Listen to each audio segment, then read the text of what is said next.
bakka wanti an fudhadhilee hin jiru jechuudha. Sii galee birri isaa Sumayyaaf kanneen jira. Birriin takkitti na biratti haraami'an. Viidiyoo haga hojjechaa ture keessatti wanti hundi haamilee kiyya tuqee beekaa. Wanta karoozaa kanaa haamilee kiyya tuqan jiru. Dhugaa rabbii jechuun viidiyoo ishee naqajaa torba deebi'ee dhaggeeffadhee dhugaa rabbii mucayyoon een jettan maqaa ishee daraartuu jettan suni akka jaalallee Mustafaa taate dubbattanii jirtanii koomentii jalatti argitan dhugaa rabbii maal akka isheen taateen beekun walumaan viidiyoo hojjetti se'ee garuu amma viidiyoo isaanii jalallee deemee ilaalee isheen jaalallee Mustafaati. Haa ta'uuti roozaa illee badii guddaa qabdi. Badii roozaa maali? Maana sukkumi jette. Ergi isheen jaalallee Mustafaa taate ilmi namaa kana yoo akkam siniin jiran baqattanii jedhaani ba. Ilmi namaa bara kana keessa bineensa ta'ee bineensi waliif fira ta'eetu namni immoo walitti bineensa ta'e yeroo siniin jedhu baay'een keessan ijaan kokkolfaa haasa'uu fi viidiyoon kee waan wanti isinitti fakkaata. Roozaan amma maal jette? Dhugaa rabbii Mustafaa dubbiin kun piraankiidha jedhee dadhabe. Inni garuu na amanuu waan didee fi lubbuu kiyyatti tarkaanfii fudhachuu jiraatti. Roozaani ergi mucayyoon sun jaalallee Mustafaa taate maaf iddeetti mana ishee? An dhugaa rabbii viidiyoo isaaniiyyuu badaa hin hordofu amma hiiseetanii jira. Garuu barree profaayilii roozaa kaleessa argee kan ishee marzii ugduudhaan argee gadi tuqee ilaalee dhugumatti marzii ugaa jirti. Anama viidiyoo isaanii hojjechuu isa dhugaa dubbachuufi. Saayidoonis ergi qarshii ishee innama haaloo qarshii kiyyaa baafadha jechuun yoo dhugumallee qarshiin roozaarra jiraate Oromoo wal geessee qarshii sana irraa kaffalama miiliyoona 2 ittanii dhugaa rabbii irraa kaffalama jechuun yoo dhugumatti Saayidoon qarshii sana isheen amma qarshii sana Sumayyaaf hin kenne ani qoy gara laafummaan nama tokko haga lubbuu keenya baasuun nu gara laafummaan kun namumaaf garaan laafinaa kana godhan dhugaa rabbii jechuun amma deemsitee qarshii Saayidoo Sumayyaa laachuun ishee haga lubbuu ishee geessistuu ga'ee jechuudha. Sanas ta'e kana Saayidoon qarshii isaafis waan barbaade jiru garuu mucayyoon daraartuu jettan kun itti gaafatamummaa guddaa fudhachuu qabdi. Dhugaa rabbii itti gaafatamummaa guddaa sababii isheetti kan mucittiin kun marzii dhuguu jirtu. Piraankii ishee fudhattee mataa naasentu. Piraankiin akkasii hima hin jirre addunyaarra. Hima hin jirre piraankii akkana haga lubbuu ishee geessisu irraan geesse. Namni tokko kootu si sukkuma. Koota yaa ijoollee isaa hiriyaa bakka. Ani roozaa kana yeroo baay'ee viidiyoo kiyya dhaggeeffattu bar roozaa. Dhugaa rabbii isin viidiyoo kiyya yeroo tokko dhaggeeffatti naaf fakkaata yeroo tokko komentii naa barreessite beekti. Garuu maal sinii qafa qoyoo isa waa'ee hiriyyummaa. Amma abbaa mana kaa'imaa mucitti argi jaalatte roozaa maantala sanarraan gorre qoy. Amma roozaa maaltu nyaate beektani gara laafuma ani garuu dhugaa rabbii. Marzii roozaan jechuun wanta sana yeroo dura waan ugdinatti hin fakkaanne garuu yeroo deddeebistee hooqifte sana akka ishee gude bare. Lubbuu fi qaalii kana namaaf jettanii baastanii jedhaani bara. Dhugaa rabbii garuu itti gaafatamummaa fudhachuu qabdi. Intaloon daraartuun suni itti gaafatamummaa yoo tariillee roozaan qoricha kanarraa ka haftu baattee duute kan itti gaafatamee saqqalamee du'uu qabu intala daraartu sana. Dhugaa rabbii isin jedhan.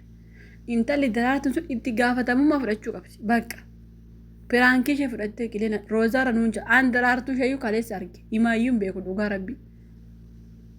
Garuu yuutuubii argi banee daawwachuu eegalee roozaafaa kan akka Saayidoofaa Muktaar fa'i. Kana daraartuu kan iddoo isinii fiddaniyyuu hin beeku dhugaa rabbii kaleessa argeessu viidiyoo isheeyyuu kaleessa arge. Hinde yoo fakkeenyaaf intalli kun Mustafaa jaalatte jechuun akka amma viidiyoo isaanii ilaaletti intaloon hinaaffaa qabdi roozaarra daraartuun sun hinaaffaa guddaa qabdi dhugaa rabbii waan hinaaffaa qabduuf kan ishee amma dhuguma roozaan hagana hooqiftee hagana garaa ishee keessaa galagalee marziin sun haganatti ande marziin sun beeki ka biyya keenyatti maal jedhama ka isheen amma gude kun biyya arabaatti filaash ka jedhamudha bara. Ka shinti beetitti naqanii waan fee keessaa ol danfisu waan qallii wayitiin itti fakkaate qorichi sun. Roozaan ikkoo baay'ee ugde bara yeroo baay'ee deddeebitee ugde. Inde lubbuu namaatti hin qoosina miidiyaa kanarraa dhugaa rabbii. Inumaa roozaa kana itti taphattan. Itti taphattan dhugaa rabbii akka malee itti taphattan. Feetan akka feetan gootanii feetan irraa viidiyoo waraabbattanii feetan waliin viidiyoo hojjetattanii bakka roozaan jirtu viidiyoon vaalaarii hedduu qaba. Kanaaf itti taphattan. Mustafaa yoo ta'e illee bakka piraankii jedhanii inni rabbi wayitu gadi bu'e akkam kalaas mucayyoon piraankii jettee maayiniisiin Dhugaa rabbii nama viidiyoo isaanii keessa deddeebi'ee ilaalaa ture. Kalaas akka Sa'idoon yuutuubii hojjeta. Mustafaa illee yuutuubira hin beeka waa'ee piraankii beekanii mucayyoon piraankii jettee mire maayiniitiin haga isheen marzii ogduu maa faaya deeman. Mustafaa maayifama gochuufi dadhabe. Inde intaloon sun yoo masaanummaa ishee roozaatti fidde Mustafaa maaliisiif viidiyoo waraabamaa ture. Sa'idoon mucaan tokko waa tokko miti bakka piraankiidha bakka yuutuubiraa misimmaa waliin galle qoy. Haga mucittiin fuutee qixee marzii ogduu geessistanii mee mucittiin tiku waa takkaatatu an dhugaa rabbis ni jedha roozaa'umti miidhan waa takkaatatu isin sadantu itti gaafatamummaa fudhata dhugaa rabbi itti gaafatamta sadan keessan itti gaafatamta makka piraankii jettanii mucitti galaafattanii himaa nafne biraasinillee dhugaa rabbi keessaafuu intaloon daraartuun suni itti gaafatamummaa guddaa fudhachuu qabdi. Viidiyoo isaanii ilaalee garaa kiyyana nyaatti roozaan hinde Mustafaan nama beekaa bar bakka Sa'idoodhaan piraankii si godhe roozaa fi Mustafaa piraankii sin goone jedhaniimi. Mustafaan ijoollee maaliiti kan fiigu bakka waa yuutuubiin hin beekaa yuutuubiraa namni tokko ergi piraankii jee bakka piraankii waan suni. Si galee piraankiidha.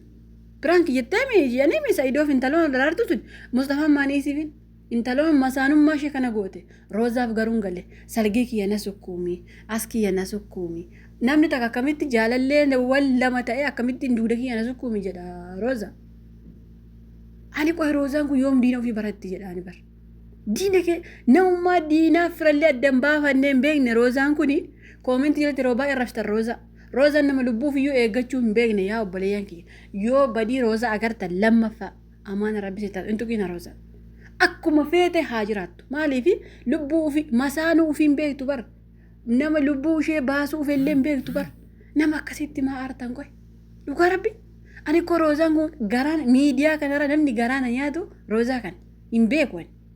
Maaliif beektanii yeroo baay'ee na ishee hordofu yeroo baay'ee nama ofiif hin taane roozaan. Namni tokko immoo yoo ofiif ta'e malee lubbuu nama biraa darbee eeguu hin danda'u. Ani ko yeroo isheen Sa'idootiin gante gara Sumayyaa deemte waanummaa bilxoomu wayii yookaas immoo bakka iftoomuun wayii qabdu wayii natti fakkaatte. Garuu roozaan ofiifiyyuu osoo namni kootu roozaa asitti bakka qalumsa keeti asitti guyyaa keetu asitti gahe waan ta'eef morma keessarraa kun nasoo jee hin agdi roozaa. Hin agdi.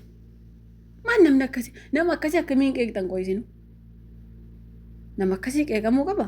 Warri viidiyoo wajjin hojjettanillee akkamitti amala ishee hin barre qo'ee haga har'aatti. Anam amala roozaa kana baree jira. Innumti miidiyaarraa roozaa hordofu amala roozaa bareefii jira. Dhugaa rabbi. Roozaan nama akkamii akka taate, roozaa akkam akka jaalattu, roozaan kam akka taate hin beeka. Isin warri viidiyoo waliin hojjettan maa piraankii gurguddaa akkasii irratti hojjettan qo'e. Amma daraartuun kun waanummaa bareedaa irratti hojjette. Waan gaarii irratti hojjette. Jechuun akka nama jaalallee kee ta'e waliin tokko akkasitti hin ta'u. Itti gaafatamummaa kan fudhatu qabu lubbuu roozaatti intaloo daraartu sana. Bakka feete haa jiraattu akka feete haa taatu ishee itti nuu gaafatama bakka. Abbaan fedhe piraankii haa godhu abbaan fedhe jinni haa ta'u namni itti gaafatamummaa fudhachuu qabu intaloo sanadha jechuudha. Dhugaa rabbi namni itti gaafatamummaa qabu daraartu sana bakka. Akkamittiin namni takka fidee dhiira duuba ciibsee abbaa manaa immoo itti waamu. Isheen kun ergi piraankii Sa'idoon yaa Rooza yaa Mustafaa piraankii isiin godhe ergi Sa'idoon jedhe Mustafaan hubachuu fi dadhabe. Ani piraankii hin beeku waan kun piraankii miti jedhe aaree ba'e Mustafaan. Roozaan illee ergisi ani itti himee jennaan Mustafaan haa dhaga'uu dide. Yoo si dhaga'uu dide yaa obboleetti mataan haa dhaabbatu malee gaa'ila isaa sitti hafa malee lubbuu kirra qaalii kan ta'e Mustafaadha. Dhugaa rabbi Mustafaatu amma lubbuu kirra qaalii ta'ee jechuudha kanatti deemtee marzii ufu baaste. Kun ikkoo shaawwadamuudha bar. Amma Roozaan maqaa maatii kiyyallee hin badee maqaan maatii waan takka wanti baduun jiru maqaan Roozaas wanti baduun jiru dubbiin piraankii jedhamira waan takka wanti maqaan Roozaa badee takka hin jiru. Roozaan amma waanummaa maqaan ishee badee wayii tokko bakka waanummaa Sa'idoon akkas wayii tokko ta'ee bakka namni maqaa ishee balleesse akka ilmi namaa kamuu maqaan si badee maqaan si tolee waan siin jedhu waan ta'eef keessaafuu gaafa nama miidiyaa taatu maqaan kiyya akkas ta'e maqaan kiyya nama bushamoo nama washaqa ilmi namaa. Amma Roozaan namni maannaan jedhatti marzii hubde. Namni maannaan jedha viidiyoo ishee gadhuma dhaggeeffadhaame. Maatii kiyya maannaan jedhu ani akkam godha inde nama si bushaa habiibti namaaf jettee marsii guddaa dhugaa rabbi miskiintitti kan ani amma rabbiin ishee haa fayyisu rabbiin ishee fayyise as ishee haa deebisu garuu dhugaa rabbi isiniin jedha roozaan kun waan feete isiniin jettee akka feete taatee akka barbaadde taatee maquma roozaa hin dhayina maaliif isiniin jedhe beektani bakka itti roozaa dhiifama gaafattan yoo isin guyyaa tokko gaabbuu baattan warri waliin viidiyoo hojjettanillee warri viidiyoo irraa hojjettanillee warri koomentii barreessitanillee guyyaa tokko gaabbuuf jirtan maaliif roozaan nama lubbuu ishee qaalii kana hin mararsiifannedha jechuudha dhugaa rabbi namni yeroo hunda of ajjeesa jedhu immoo dhugumatti guyyaan isaa gahees haa ta'u gahuus haa baatu dhugumatti of ajjeesa maaliif hawwii isaati amma namni tokko gaafa waa kadhatu yaa rabbi kanaa kenni yaa rabbi sanaa kenni yoo jedhe rabbiin hin kennaafi miti namni tokko illee akkasuma du'a ofirratti waan faarsuuf of ajjeesuu danda'a kanaafuu rabbi siyaaf